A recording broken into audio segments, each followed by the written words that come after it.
Surgeon نے دبے ہوئے آدمی کو اچھی طرح ٹٹول کر اس کی صحت دیکھ کر خون کا دباؤ، سانس کی آمد و رفت، دل اور پھیپھڑوں کی جانچ کر کے رپورٹ بھیج دی کہ اس آدمی کا آپریشن تو ہو سکتا ہے اور آپریشن کامیاب ہو جائے گا، مگر آدمی مر جائے گا۔ لہٰذا یہ تجویز بھی مسترد کر دی گئی۔ رات کو مالی نے دبے ہوئے آدمی کو دال بھات کھلایا، حالانکہ ان کے چاروں اطراف پولیس کا پہرا تھا کہ کہیں لوگ قانون کو ہاتھ میں نہ لے لیں، درخت کو خود سے ہٹوانے کی کوشش نہ کریں۔ مگر ایک پولیس کانسٹیبل کو رحم آ گیا، اس نے مالی کو دبے ہوئے آدمی کو کھانا کھلانے کی اجازت دے دی۔ مالی نے دبے ہوئے آدمی سے کہا، تمہاری فائل چل رہی ہے، امید ہے کل تک فیصلہ ہو جائے گا۔ دبا ہوا آدمی کچھ نہیں بولا۔ مالی نے پھر کہا، یہاں تمہارا کوئی وارث ہے تو اس کا اتا پتہ دیں، میں انہیں خبر دینے کی کوشش کروں گا۔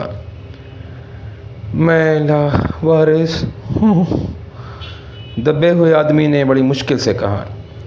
مالی افسوس ظاہر کرتا ہوا وہاں سے ہٹ گیا۔ رات کو مالی نے دبے ہوئے آدمی کے منہ میں کھچڑی کے لقمے ڈالتے ہوئے اسے بتایا، اب معاملہ اوپر چلا گیا ہے، سنا ہے کل سیکریٹریٹ کے سارے سیکٹروں کی میٹنگ ہوگی، اس میں تمہارا کیس رکھا جائے گا، امید ہے سب کام ٹھیک ہو جائے گا۔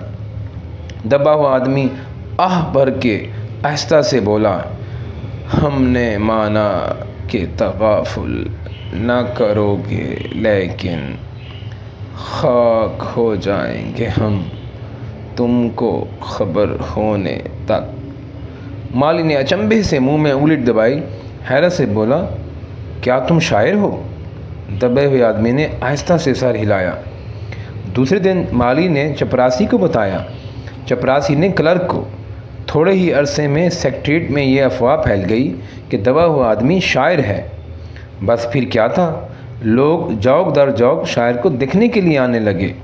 اس کی خبر شہر میں بھی پھیل گئی اور شام تک محلے محلے سے شاعر جمع ہونا شروع ہو گئے۔ سیکریٹریٹ کا لان بھانت بھانت کے شاعروں سے بھر گیا اور دبے ہوئے آدمی کے گرد ایک مشاعرہ بپا ہو گیا۔ سیکریٹریٹ کے کئی کلرک اور انڈر سیکرٹریز تک جنہیں شعر و ادب سے لگاؤ تھا، وہ رک گئے۔ کچھ شاعر دبے ہوئے آدمی کو اپنی غزلیں اور نظمیں سنانے لگے۔ جب یہ پتہ چلا کہ دبا ہوا آدمی ایک شاعر ہے تو سیکریٹریٹ کی سب کمیٹی نے فیصلہ کیا کہ چونکہ دبا ہوا آدمی ایک شاعر ہے، لہٰذا اس فائل کا تعلق نہ ایگریکلچرل ڈپارٹمنٹ سے ہے نہ ہارٹیکلچر ڈپارٹمنٹ سے، بلکہ صرف کلچرل ڈپارٹمنٹ سے ہے۔ کلچرل ڈپارٹمنٹ سے استدعا کی گئی کہ جلد سے جلد اس معاملے کا فیصلہ کر کے اس بد نصیب شاعر کو اس شجر سایہ دار سے رہائی دلائی جائے۔ فائل کلچرل ڈپارٹمنٹ کے مختلف شعبوں سے گزرتی ہوئی ادبی اکیڈمی کے سیکرٹری کے پاس پہنچی۔ بیچارہ سیکرٹری اسی وقت اپنی گاڑی میں سوار ہو کر سیکریٹریٹ پہنچا اور دبے ہوئے آدمی سے انٹرویو لینے لگا۔ تم شاعر ہو؟ اس نے پوچھا۔ جی ہاں، دبے ہوئے آدمی نے جواب دیا۔ کیا تخلص کرتے ہو؟ اوس۔ اوس؟ کیا تم وہی اوس ہو جس کا مجموعہ اوس کے پھول حال ہی میں شائع ہوا ہے؟ دبے ہوئے آدمی نے اس بات میں سر ہلایا۔ کیا تم ہماری اکادمی کے ممبر ہو؟ سیکرٹری نے پوچھا۔ نہیں۔ حیرت ہے، اتنا بڑا شاعر، اوس کے پھول کا مصنف، اور ہماری اکادمی کا ممبر نہیں ہے؟ اف اف، کیسی غلطی ہو گئی ہم سے۔ کتنا بڑا شاعر اور کیسے گوشۂ گمنامی میں دبا پڑا ہے۔ گمنامی میں نہیں، ایک درخت کے نیچے دبا ہوں، براہ کرم مجھے اس درخت کے نیچے سے نکالیے، ابھی بندوبست کرتا ہوں۔ سیکرٹری فوراً بولا اور فوراً جا کر اس نے اپنے محکمے میں رپورٹ کی۔ دوسرے دن سیکرٹری بھاگا بھاگا شاعر کے پاس آیا اور بولا، مبارک ہو، مٹھائی کھلاؤ، ہماری سرکاری اکادمی نے تمہیں اپنی مرکزی کمیٹی کا ممبر چن لیا ہے، یہ لو پروانہ انتخاب۔ مگر مجھے اس درخت کے نیچے سے تو نکالو، دبے ہوئے آدمی نے کرا کر کہا۔ اس کی سانس بڑی مشکل سے چل رہی تھی اور اس کی آنکھوں سے معلوم ہوتا تھا کہ وہ شدید تشنج اور کرب میں مبتلا ہے۔ یہ ہم نہیں کر سکتے، سیکرٹری نے جواب دیا۔ حضور، جو ہم کر سکتے تھے وہ ہم نے کر دیا ہے، بلکہ ہم تو یہاں تک کر سکتے ہیں کہ اگر تم مر جاؤ تو تمہاری بیوی کو وظیفہ دے سکتے ہیں۔ اگر تم درخواست دو تو ہم وہ بھی کر سکتے ہیں۔ میں ابھی زندہ ہوں، شاعر رک رک کر بولا، مجھے زندہ رکھو۔ مصیبت یہ ہے سرکاری اکیڈمی کا، سیکرٹری ہاتھ ملتے بولا، ہمارا محکمہ صرف کلچر سے متعلق ہے، درخت کاٹنے کا معاملہ قلم دوا سے نہیں، آری کلاڑی سے متعلق ہے، اس لیے ہم نے فارسٹ ڈپارٹمنٹ کو لکھ دیا ہے اور ارجنٹ لکھا ہے۔ شام کو مالک نے دبے ہوئے آدمی کو بتایا، کل فارسٹ ڈپارٹمنٹ کے آدمی آ کر اس درخت کو کاٹ دیں گے اور تمہاری جان بچ جائے گی۔ مالی بہت خوش تھا۔ دبے ہوئے آدمی کی صحت جواب دے رہی تھی، مگر وہ کسی نہ کسی طرح اپنی زندگی کے لیے لڑے جا رہا تھا۔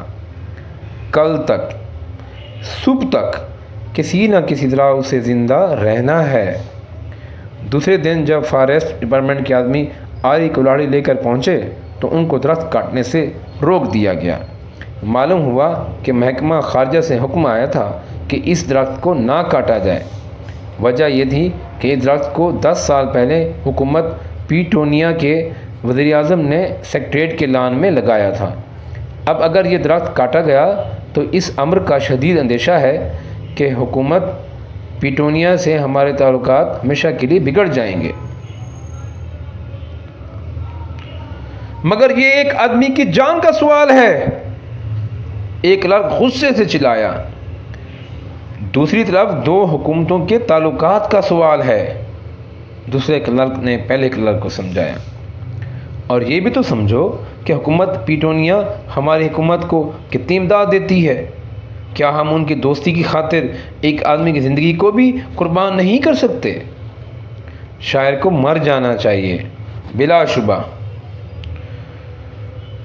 انڈر سیکرٹری نے سپرنٹینڈنٹ کو بتایا۔ آج صبح وزیر اعظم دورے سے واپس آئیں گے۔ آج 4 بجے محکمہ خارجہ اس درخت کی فائل ان کے سامنے پیش کرے گا۔ جو وہ فیصلہ دیں گے وہی سب کو منظور ہوگا۔ شام کے 5 بجے خود سپرنٹینڈنٹ شاعر کی فائل لے کر اس کے پاس آیا۔ سنتے ہو؟ آتے ہی وہ خوشی سے فائل کو ہلاتے ہوئے چلائے، وزیر اعظم نے اس درخت کو کاٹنے کا حکم دیا ہے اور اس واقعے کی ساری بین الاقوامی ذمہ داری اپنے سر لے لی ہے۔ کل یہ درخت کاٹ دیا جائے گا اور تم اس مصیبت سے چھٹکارا حاصل کر لو گے۔ سنتے ہو؟ آج تمہاری فائل مکمل ہو گئی، سپرنٹینڈنٹ نے شاعر کے بازو کو ہلا کر کہا۔ مگر شاعر کا بازو سر تھا، آنکھوں کی پتلیاں بے جان اور چیونٹیوں کی ایک لمبی قطار اس کے منہ میں جا رہی تھی۔ اس کی زندگی کی فائل بھی مکمل ہو چکی تھی۔